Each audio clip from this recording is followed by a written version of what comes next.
গ্রামে এসেছি থেকে এমন একটা দিন বাদ যায়নি যে আমি বাইরে যাইনি। প্রতিদিনই বাইরে যেতে হচ্ছে। আজকে বাইরে যাচ্ছি কিছু কেনাকাটা করতে। যাব মামি শাশুড়ির বাড়িতে।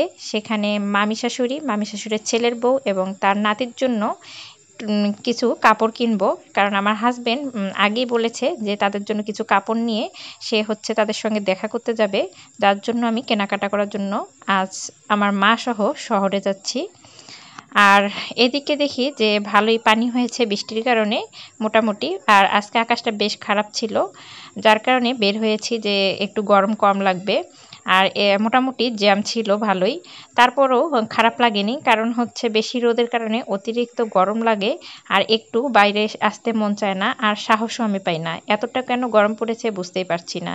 কয়েকদিন বৃষ্টি হওয়ার পরে এত প্রচণ্ড গরমে মনে হচ্ছে সবাই অসুস্থ হয়ে যাবে। যাই হোক, মাঝখানে আর ভিডিওগুলো করা হয়নি। এদিকে আমার ভাতিজের জন্য একটা ছোট্ট ছাতা কিনে নিয়ে এসেছিলাম, আর এক জোড়া স্যান্ডেল তার জন্য নিয়েছিলাম, কিন্তু স্যান্ডেলগুলো তার পায়ে হচ্ছিল না। আসলে বাচ্চাদের মাপ এখন বোঝাই যায় না, কারণ এক এক বাচ্চার স্বাস্থ্য এক এক রকম হয়, বয়স দেখে কখনো বোঝাই যায় না। এদিকে আমার মা মাজুনি নিয়েছে, দেখুন কতগুলো। তার হচ্ছে মাজুনি দেখে বলল যে একটা না দুইটা মাজুনি নেবে। এদিকে দোকানদার তার হাতে সবগুলো মাজুনি ধরিয়ে দিয়ে বলেছে যে নিয়ে ব্যবহার করে দেখুন, আপনার আর 1 বছরেও কিনতে হবে না।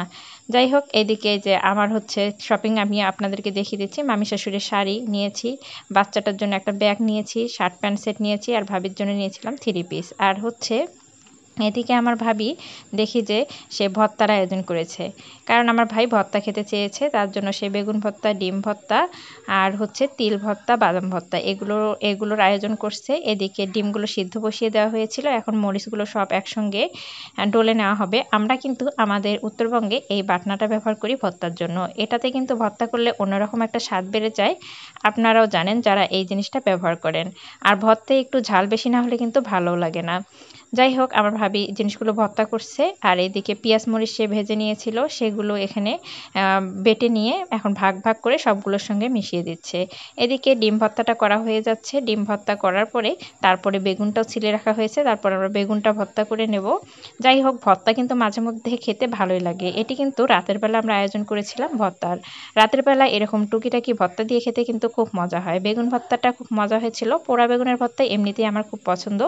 আর তিল আমরা আগেই ব্লেন্ডারে গুঁড়া করে রেখে দিই। আর এরকম পেঁয়াজ রসুন হচ্ছে বেটে তখন আমরা হচ্ছে একসঙ্গে মিশিয়ে এটাকে ডলে হচ্ছে মিহি করি। এটা কিন্তু আপনার শিলপাটায় বাটার মতোই হয়। এই যে আমরা 3 ধরনের ভর্তা করে নিয়েছি।